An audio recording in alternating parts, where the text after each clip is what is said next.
Greetings and salutations, everybody. I'm Krymsonkyng, and this is the Keep It Brief, an Echoes of New Eden production.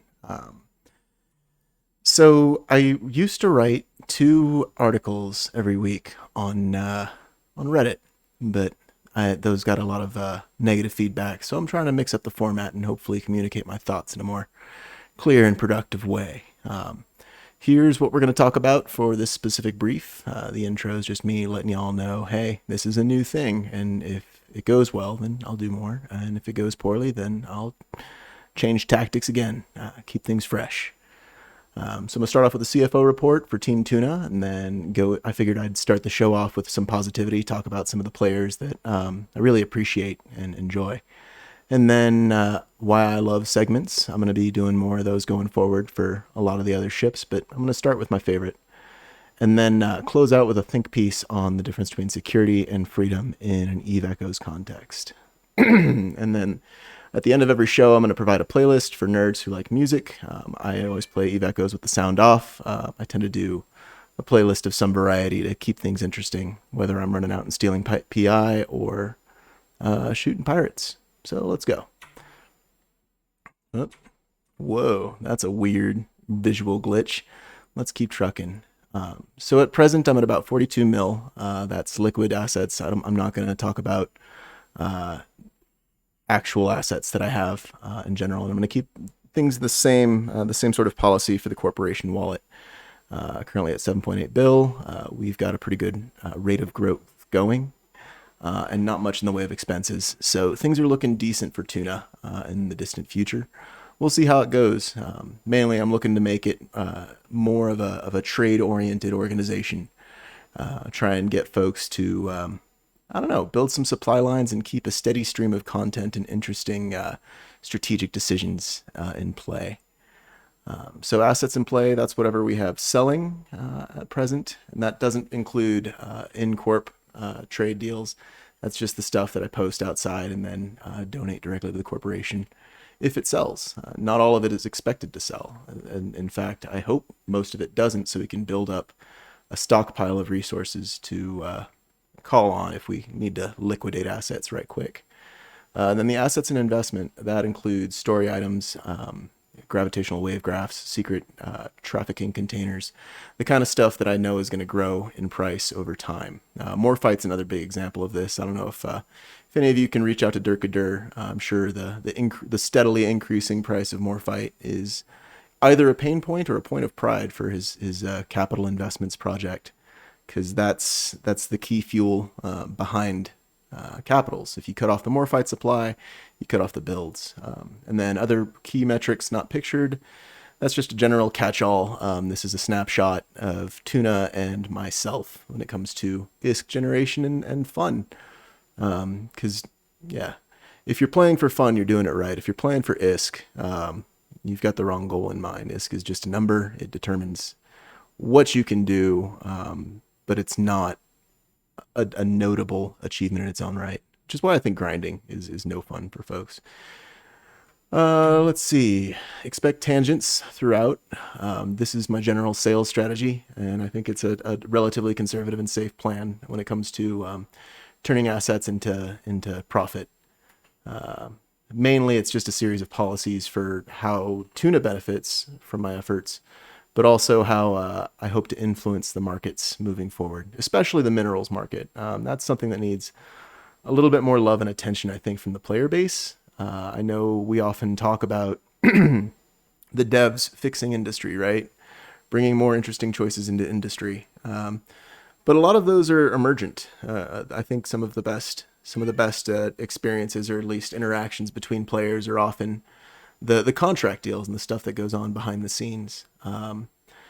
To those in Tuna, look at my first CFO brief for what the 3 stars plan entails. But for those who aren't in my corp or alliance, 3 stars plan is basically 3 points of sale that I want to focus fire on and try and get a supply of materials into HiSec and a supply of materials out of HiSec for. I believe that a lot of the nullsec ITCs are areas of potential fun that folks aren't really taking a look at. Especially when it comes to the delivery system, which, I mean, it needs love, but there are things that we can do to show it love, even if the devs don't. So that's it for the CFO brief. Let's real quick talk about the different players I've got a deep love and respect for. First, and obviously, I think Rambo and Taylor Rick, that goes without saying, the Echoes of New Eden podcast has been highlight of my life for the last few months, and I'm really stoked on like the different conversations that we have and the different things I learn every episode. Damon Zell and Captain Benzie also are front runner creatives in my mind. And I look forward to seeing every bit of their content, even if I don't like 100% agree with any one of these people at any given point. I think that those points of contention are where learning happens, whether it's having beliefs challenged or, I don't know, having perspectives brought to light. And then second category of players I really like, just in general, the ones that kind of scare me in a way. People with an unusual amount of knowledge or skill in particular fields. Bradrick falls into this category because, like, dude speaks truth. Y'all gotta listen. I know it's more often than not stream of consciousness, and he's like me. He likes to talk, but that's a positive quality, not a negative. The only downside is I think people complain about it when it's in written form because they can see the wall of text. They know what they're in for. Whereas with video, podcasts, conversations, it's a more natural flow. It's a lot easier to get a conversation going with more than one person. Rosalind No Spy, Pablo Yitzkabar, these are also two excellent pilots that I adore and appreciate for specific reasons, mostly because they intimidate me in either in their gameplay or in their capacity for strategic thinking. I mean, these guys are scary. And then as far as so the 2 beers and a kid test actually comes from this meme that was bopping around about a year and a half ago. It's the 2 beers and a puppy test. But the concept's pretty simple.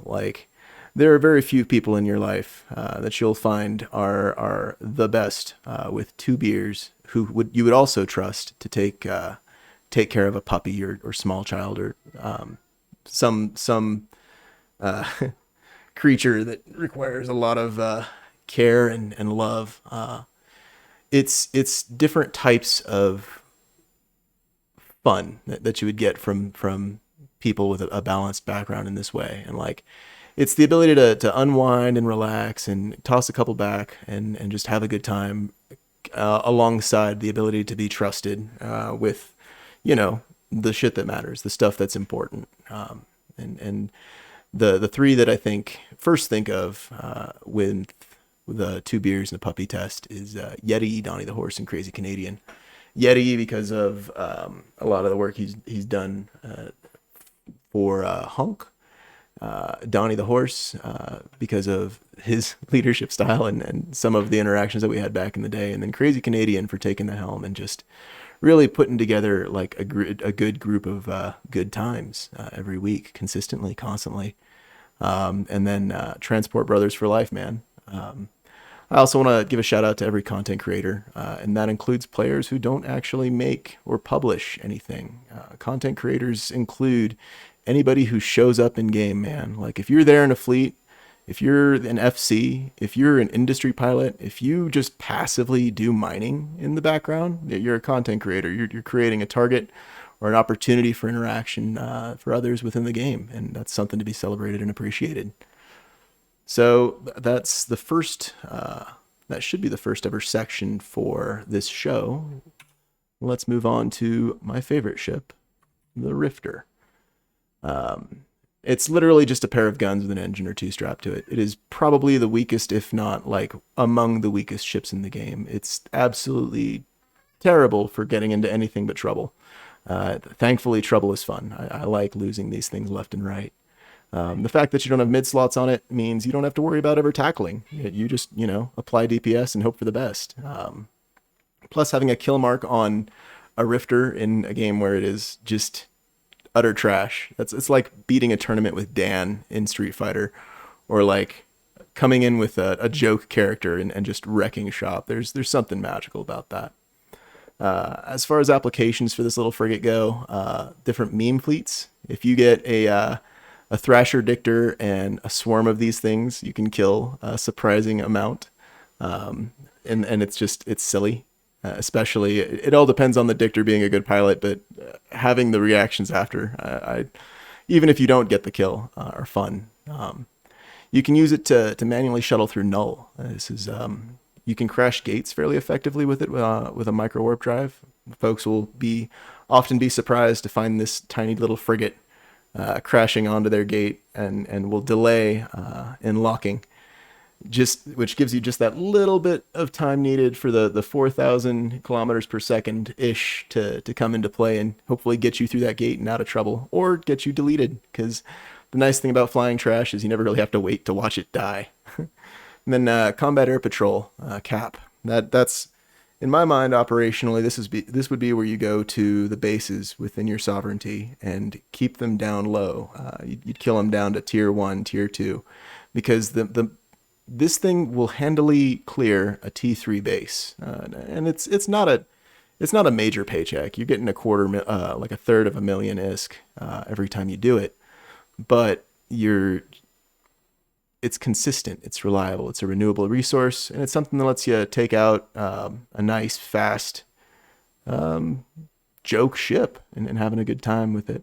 The highest kill mail that anybody shares with me, whether it's through the Echoes of New Eden podcast, like Discord, which I'm going to post in the doobly-doo, or via like whatever means. If you get to me on Reddit, if you get to me on Discord, if you get to me in-game, and you provide a kill mail that has the Rifter as the final blow, I will give you a prize. I've got about 82 of them saved up, so I'm hoping to see a lot more kills than I think I'm ever actually going to. So that's why I love the Rifter. And let's see. The think piece for this premiere episode. Conversation in the after party from Echoes of New Eden podcast last Thursday. We were talking about the difference between freedom and security, and one of the players in that conversation said that freedom is secretly security, and that was a deep point. It got me thinking about what are essentially abstract concepts based on human perspective, period. But they're also really good shorthand for strategic practices or strategic intent.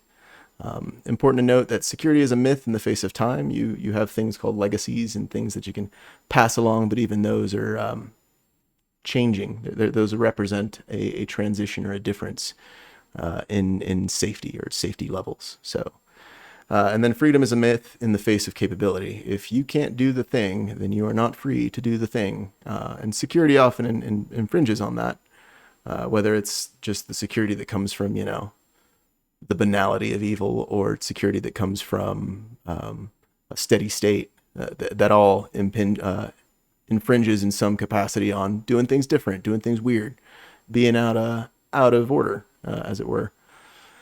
Let's see. Life is a matter of time and effort, I think, is just true across the board in general, and especially in Eve Echoes.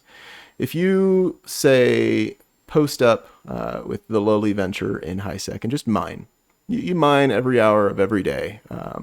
The number of hours that you put in there aren't going to be the most efficient, but they are going to be existent. So like, even flying trash, so long as you're having a good time flying it, that's what counts. But if you want to save time with a little effort, you can plug things in to find ways to cheese or better do content. And the community primarily, with good reason, has moved towards battleships in this regard. But there are other ways to play. Like, you don't have to do the highest tier content all the time if you don't want to. It's inefficient not to, but who you racing? Who you fighting? It's one of those things that you get the fun that you take out of it. The ideal scenario, I think, when it comes to any sort of abstract like polarity, good and evil, freedom, security, whatever, is the balance somewhere in the middle. The walled garden, or in the case of the example on the right, the different types of food and where they lie on this grid of between order and chaos and freedom and security. It's similar to Stephen King's cosmology, but it's not exactly the same, just because of the freedom versus security lens. I think that adds a little bit different view on what are essentially abstractions in the name of strategy. So like a highly secure, highly ordered approach to life would be something organized and inclusive of whatever assets can be brought to bear for good effectiveness. But there's a structure to it. There's something safe, and I think that the ultimate expression of that is your standard issue sandwich. Those things are amazing, and they're representative of a society that like pulls all those ingredients from all over and manages to put them together in this one pocket of happiness for your mouth hole. It's amazing. And then on the flip side of what is absolutely delicious and chaotic, I would say, is hot wings. Just trying the different sauces is sheer chaos. And the blending of the two would be pizza as the perfect. But then on the side of freedom, you've got going to DoorDash, just going for whatever orders are available and within budget, which I think if anybody has seen the prices on DoorDash, there's very little budget, very few budgets that can actually manage that on the regular. So it's a bit of a bid towards a change in the usual. And then freedom and chaos would be dumpster diving, finding a 7-Eleven and figuring out when they're dropping what time of day they're dropping their stuff and picking up that kind of thing. Like there's a certain order that comes to it, but there's also a feel and craziness, not that I have experience, but that I've heard of from, I like to talk and I like to listen. And I tend to listen to a lot of traveling folks. So there's something to be said about the chaos that comes from absolute freedom and abandoning society as a whole. But it's also very dangerous, nasty, brutish, and short. And the fun thing about this sort of like spectrum is you can apply it to ships and the use of ships within Eve Echoes. I know I don't have the pictures up there, but over in Order and Security, you could, for example, lean on a Guardian battlecruiser, focusing more on survivability when you're ratting or when you're the heart of a fleet.